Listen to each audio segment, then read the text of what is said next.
আসসালামু আলাইকুম ওয়া রাহমাতুল্লাহি ওয়া বারাকাতুহু। যে যেখান থেকে দেখছেন আশা করি ভালো আছেন, সুস্থ আছেন। আল্লাহ পাক সবাইকে ভালো রাখুক, সুস্থ রাখুক। দেখতে পাচ্ছেন international Malik tour and travels KGN হজ উমরা জিয়ারতের পক্ষ থেকে ফাকির এম এ মালিক। আমরা এখন বর্তমানে বদরের ময়দানে, এই সেই বদরের ময়দান, বদর প্রান্তর। রমজান মাস 17 রমজান, দ্বিতীয় হিজরি সন, 313 জন সাহাবীকে নিয়ে রাসূল সাল্লাল্লাহু আলাইহি ওয়াসাল্লাম ইসলামের প্রথম যুদ্ধ এই জায়গাতে হয়েছিল। আল্লাহু আকবার। এই সেই জায়গা, আবু জেহেল, আবু লাহাব, উতবা, শৈবা, এরা সব হাজার হাজার জন লস্করকে নিয়ে হুজুর সাল্লাল্লাহু আলাইহি ওয়াসাল্লামের উপরে আক্রমণের জন্য, কিন্তু তবুও ইসলাম জয়লাভ করেছিলেন। এই জায়গাতে যুদ্ধে জয়ী হয়েছিলেন।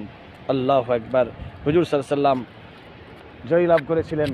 শেষ বেলায় এই জায়গাতে এই 2 রাকাত নামাজ আদায় হয় এই মসজিদে আরিস, এবং এই সেই বদরের ময়দান। আল্লাহু আকবার। এই জায়গাতেই একটাই গাটার, একটাই নালির ভেতরে, কুয়ার ভেতরে আবু জেহেল, আবু লাহাবকে ভরে দেওয়া হয়।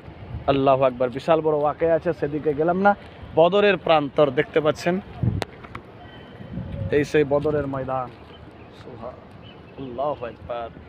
ইসলামের প্রথম যুদ্ধ হয়েছিল রমজান মাস, বদরের ময়দান। আল্লাহু আকবার। একে অপরকে দেখার সুযোগ করে দেবেন, ভিডিওটাকে শেয়ার করে দেবেন, লাইক করবেন। বদরের ময়দান।